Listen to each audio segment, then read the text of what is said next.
Hello and नमस्कार everyone, I hope you doing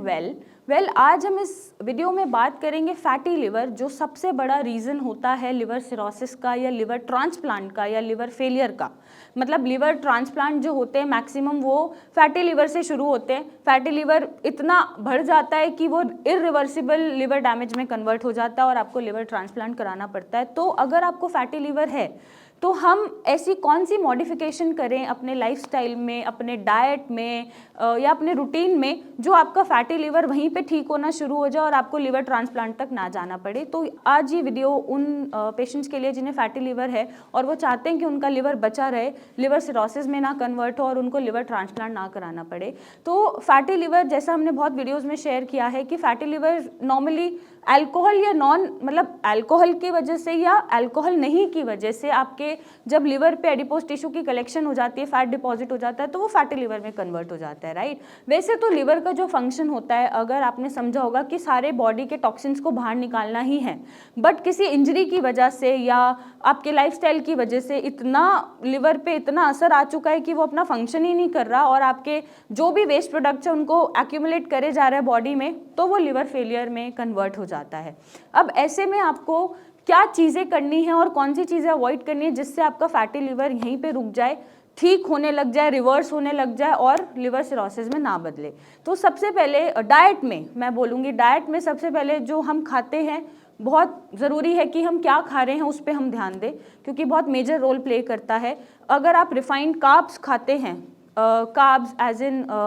अगर मैं बोलूँ जैसे फ्राइज़ खा रहे हैं या बहुत ज़्यादा आप रिफाइंड कार्ब्स जैसे आपको फ्राइज़ में मिलेंगे, आलू बहुत खाते हैं, तला हुआ बहुत खाते हैं या बाहर का खाना बहुत खाते हैं, तो इनको आपको अवॉइड करने की ज़रूरत है, क्योंकि रिफाइंड कार्ब्स हमारी इंसुलिन रेजिस्टिविटी को बढ़ा देते हैं, जिससे फैटी लिवर हमारा बढ़ जाता है। तो वो कम करने की ज़रूरत होती है। जैसे नेक्स्ट अगर मैं बात करूँ, शुगर इंटेक आपको बंद करने की ज़रूरत है। शुगर जैसे हम शिकंजी में पी रहे हैं या सोडा में या कोक में, मतलब ऐसी कोई भी एरिएटेड ड्रिंक्स हैं जो हम पीते रहते हैं नॉर्मली चलते फिरते, हमें ध्यान नहीं रहता, तो वो हमें अवॉइड करने की ज़रूरत है कि हम शुगर इंटेक बंद कर दें और लिमिटेड कर दें, ताकि अगेन इंसुलिन रेजिस्टिविटी हमारी बॉडी में ना बढ़े और फैटी लिवर वहीं पे ठीक होना शुरू हो जाए। नेक्स्ट, अगर आप अनसैचुरेटेड फैट्स बहुत खाते हैं, मीन्स डीप फ्राइड, पकौड़े खा रहे हैं, पूड़ियाँ खा रहे हैं, भटूरे खा रहे हैं, ये सारी चीज़ें जो होती हैं जो डीप फ्राइड अनसैचुरेटेड फैट्स में बनती हैं, तो ये आपको अवॉइड करने की ज़रूरत है, ताकि आपके लिवर पे फैट एक्यूमुलेशन और ना हो और फैटी लिवर का ग्रेड ना बढ़े। अपनी डाइट में आपको ऐड ऑन करने की ज़रूरत है सबसे ज़्यादा ग्रीन वेजिटेबल्स, वो भी बॉइल्ड फॉर्म में, और फ्रूट्स जितना खा सकते हैं आप खाइए, ताकि आपका जो लिवर पे फैटी लिवर की अब परत जम गई है या कन्वर्जन आ गया है, आप उसको ख़त्म कर सकें और अपने लिवर को फिर से हेल्दी कर सकें। अक्सर लोगों को मीठा बहुत पसंद होता है, राइट।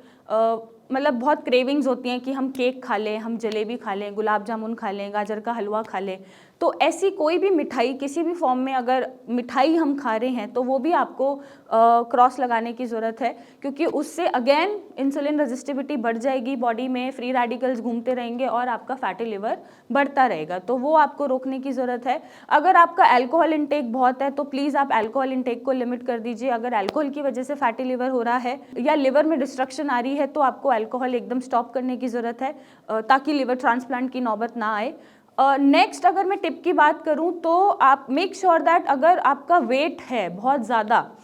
अगर आप ओबिसिटी, मैं कह सकती हूँ कि आप ओबीज़ हैं, बहुत ज़्यादा ओबिसिटी को मतलब फेस कर रहे हैं, तो आपको वेट कट डाउन करने की बहुत ज़रूरत है। वेट कट डाउन ऑब्वियसली जब आप कार्ब्स कट कर देंगे, फैट्स कट कर देंगे, प्रोटीन इंटेक लेंगे, फ्रूट्स लेंगे, वेजिटेबल लेंगे, बाहर का खाना बंद कर देंगे, तो आपका वेट वहीं पे कंट्रोल होना शुरू हो जाएगा। और वेट कंट्रोल करना बहुत इंपॉर्टेंट होता है, क्योंकि इससे आपके मेटाबॉलिक डिसऑर्डर्स जुड़े होते हैं। मेटाबॉलिक डिसऑर्डर्स जैसे इंसुलिन रेजिस्टिविटी भी कम होगी, फैटी लिवर भी कम होगा, और वेट जो अननेसेसरली बढ़ा हुआ है और भी बीमारियों को न्योता दे रहा है बॉडी में, जैसे शुगर है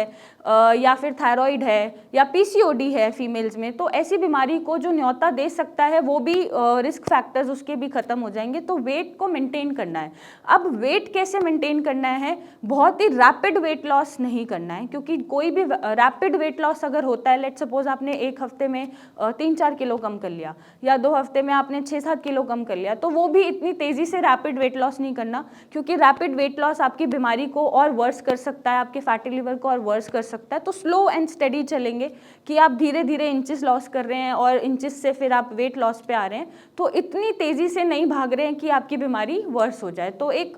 नॉर्मल रेंज में या नॉर्मल स्पीड में आपको वेट लॉस करना है, slow and study weight loss करना है, जिससे आपका फैटी लिवर वहीं पे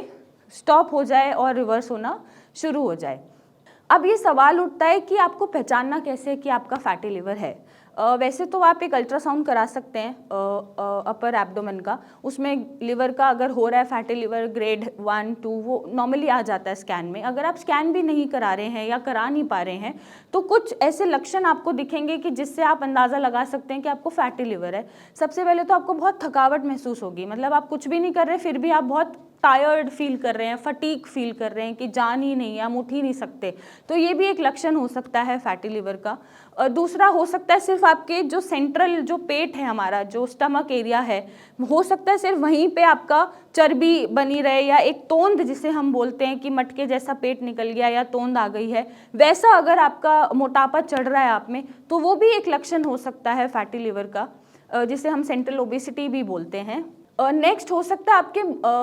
मूड्स में बहुत ज़्यादा फ्लक्चुएशंस हो, मीन्स कभी आप अच्छा फील कर रहे हैं, कभी आप इरिटेबल हैं, कभी आपको गुस्सा बहुत आ रहा है और आपको रीज़न नहीं पता कि ये सब क्यों हो रहा है, तो ये भी आपको कंट्रोल, मतलब ये भी एक लक्षण है कि फैटी लिवर हो सकता है कि आपको पता ही नहीं चल रहा यार मैं क्यों इरिटेट हो रहा हूँ, है ना, कि यार मुझे गुस्सा क्यों आ रहा है, तो ये भी एक इंडिकेशन हो सकता है फैटी लिवर का। हो सकता है आपको नींद प्रॉपर ना आ रही हो, नींद या तो जल्दी से आ नहीं पा रही, अगर आ रही है तो वो प्रॉपर साउंड स्लीप नहीं आ पा रही, आप डिस्टर्ब्ड हैं, बार बार उठे जा रहे हैं या बहुत कन्फ्यूज्ड हैं, तो ऐसे भी कुछ लक्षण हैं जो इंडिकेट कर सकते हैं कि यस फैटी लिवर आपको हुआ है। लास्ट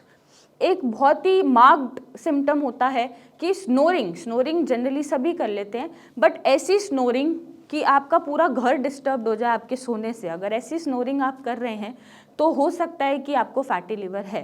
तो जो ये स्नोरिंग है ये जनरली आपको ऑब्स्ट्रक्टिव स्लीप एपनिया भी क्रिएट कर देती है, जिसकी वजह से अगर आप एक कमरे में सो रहे हैं तो पूरे घर में आपके खर्राटे गूंज रहे हैं। ऐसी स्नोरिंग अगर आपको हो रही है तो आप टेस्ट कराइए, चेक कराइए कि कहीं आपको फैटी लिवर तो नहीं है। तो ये कुछ चीज़ें हैं जिनसे आप पता भी कर सकते हैं कि फैटी लिवर आपको हो रहा है या नहीं हो रहा, और अपने फैटी लिवर को कुछ डाइटरी मॉडिफिकेशन से, कुछ बिहेवियरल चेंजेस से, कुछ लाइफस्टाइल मॉडिफिकेशन से, कुछ अपने जो भी रूटीन है उनको चेंज करने से आप अपने फैटी लिवर को रिवर्स कर सकते हैं हमेशा के लिए। और अगर आप चाहते हैं कि आपका लिवर ट्रांसप्लांट तक नौबत ना आए और यहीं पे आपका फैटी लिवर ठीक हो जाए, तो आप नीचे दिए गए नंबर पे मेरी टीम से कंसल्ट करें, मुझसे आके मिलें और इसका जड़ से सोल्यूशन पाएं। So thank you and take care.